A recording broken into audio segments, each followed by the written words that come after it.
The year was 1988. I was 17 years old, trying to figure out life. Just graduated from high school. I was overseas in Japan, and I went to a bar with a girlfriend of mine on base in Atsugi, Japan. And we were going to have lunch. The music was soothing in the background. I was looking at the menu, just vibing to the music, and I looked up to see tears streaming down her face. Now, I knew that she'd been having some challenges with the military. She was a beautiful girl, but she was overweight. She was having some challenges with her boyfriend. So I kind of knew what was going on, but I just waited, gave her a moment, and I asked her, what was wrong? And she shared with me that she didn't feel confident. She didn't feel that she was enough. She didn't feel that she'd achieved enough. And I was able to share with her. I lifted her head and I looked her in her eyes and I said, you don't need any external validation from anyone. You made it here overseas, the first one in your family to leave home. You're 18 years old. You've achieved so much. You are bold, you are confident, you are beautiful, you are vibrant, and there's nothing that anybody can say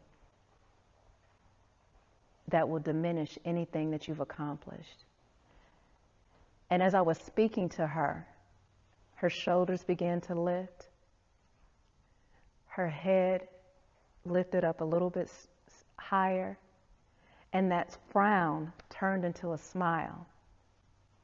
And it was then that I realized that my superpower was helping people to feel seen, heard, validated, and cherished.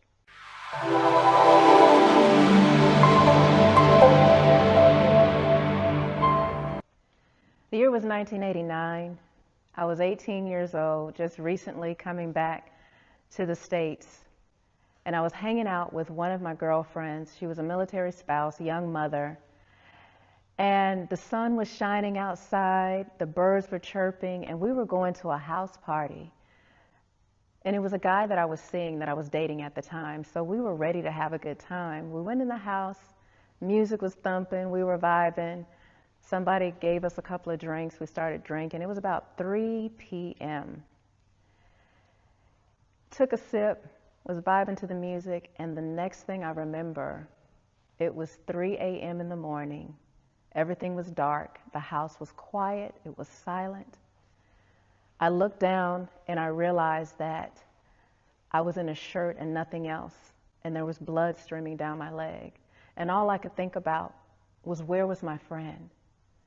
So I stumbled out of the bedroom, stumbled down the hallway, looking for my friend, calling out for her. I didn't see her anywhere. And I found her in the same state that I was in. Hair disheveled, clothes, just a t-shirt on, and blood streaming down her legs. And I had no idea what happened. And I remember at that moment, I was so filled with shame because I couldn't recall how we ended up there and what happened. And I carried that because my friend, she never recovered from that.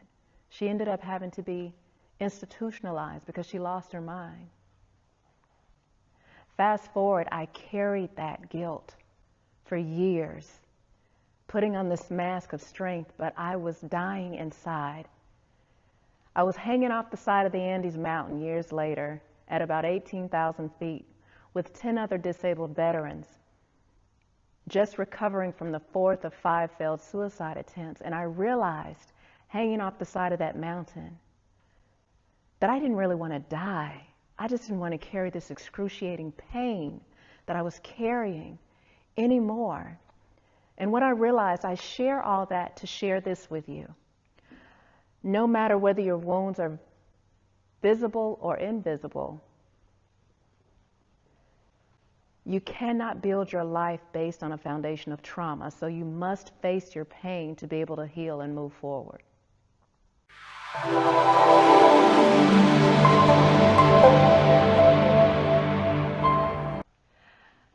I joined the military because I've always had a heart to serve.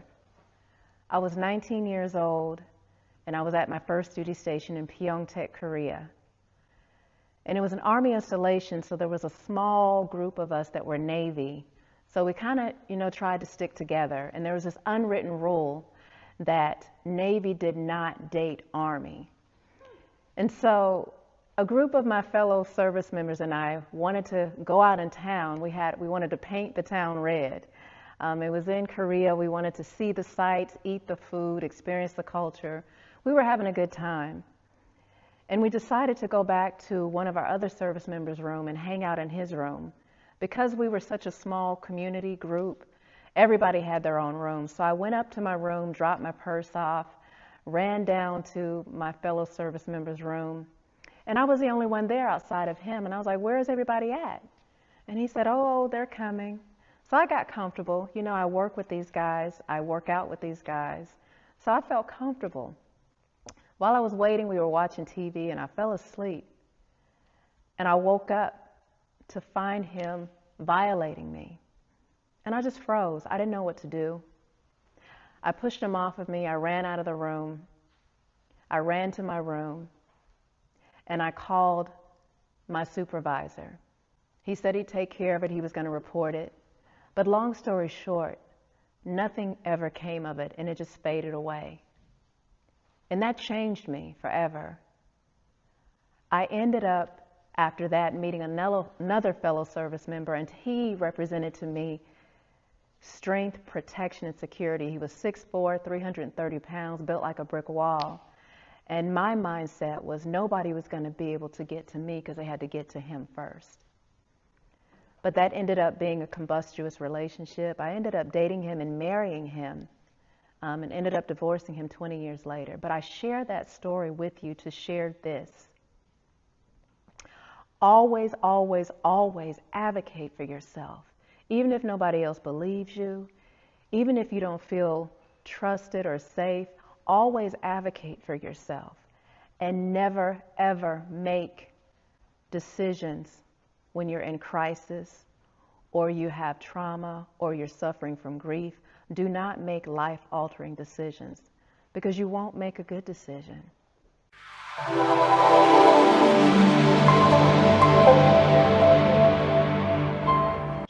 What would I tell my 21-year-old self if I could go back in time? What was I doing at 21? At 21, I was married, I was in the military, I was living life, and life was great. So if I had to go back and tell my 21-year-old self, this is what I would say. I would anchor them back to that time in 2012 when I was living in Virginia.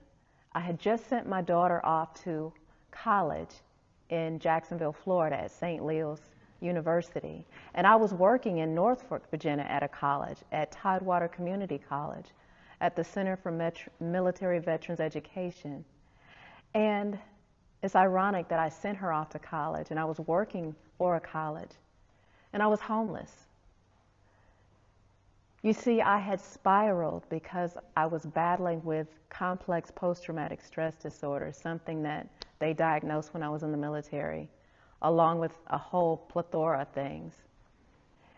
And I realized that I just couldn't take care of myself anymore. I couldn't pay the rent. I'd lost my car. I'd lost everything that meant anything to me, a relationship that I'd gotten in.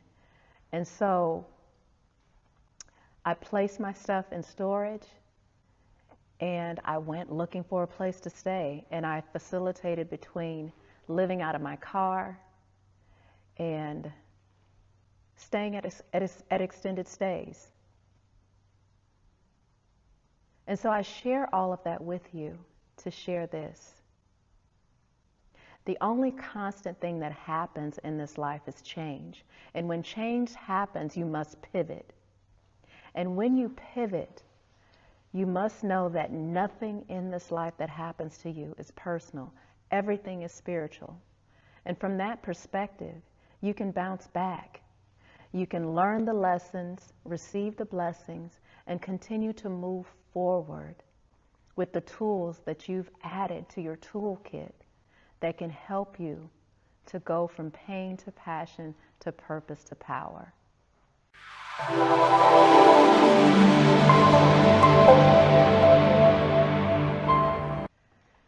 one of the greatest challenges that people encounter today is they're struggling to unlock their voice.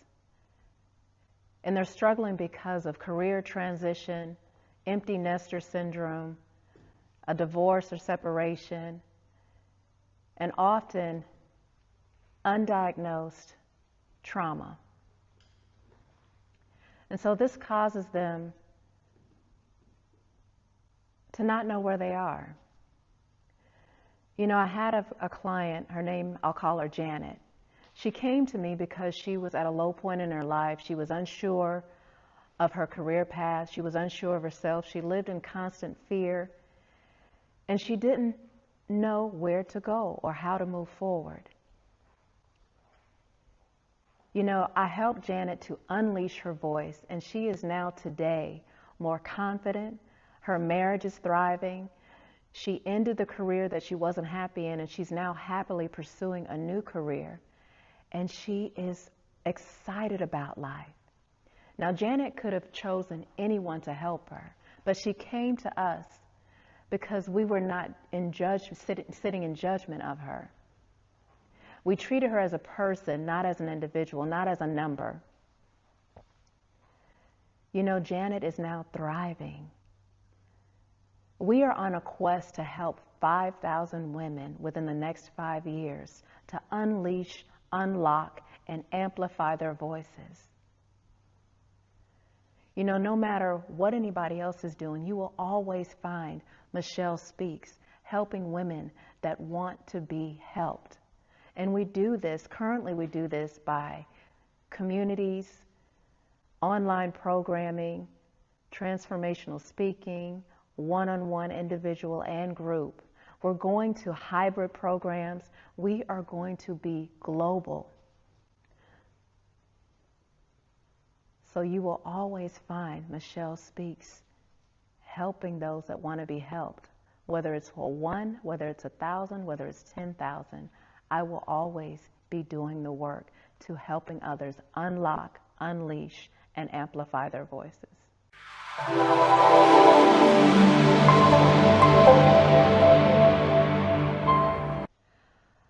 Why do people work with our company? One of the biggest reasons that women work with us is because they are ready to break the generational cycles and behaviors of destructive behaviors that they've engaged in along their family and along their bloodline. Let me tell you about Melanie. You know, Melanie experienced a traumatic experience from a young age. She watched her father for years, physically, mentally, sexually, and emotionally abuse her mother. And then she went on to encounter traumatic experiences. She was sexually violated. And that silenced her voice. And so Melanie came to us, and she decided to work with us because she's seen the work that we've done with other women. And we heard her. We were speaking to her, not at her. We were speaking to the person that she was, not the person that people were expecting her to be. We allowed her to share her darkest, most vulnerable moments. And we journeyed along the path with her, sitting in the dirt, in the crevices with her, journeying along the pathway, helping her to heal, healing the emotional barriers that had her bound. Melanie has gone on to be one of our greatest testimonies. And that is why people hire us, because we treat them not as their trauma, we treat them as who they were originally created to be, helping them to understand that they are not defined by their trauma, they are refined by it. So people that are ready to break the generational traumas and destructive behaviors that they've engaged in, those are the people that are ready to join forces with us as we help them unlock, unleash, and amplify their voice.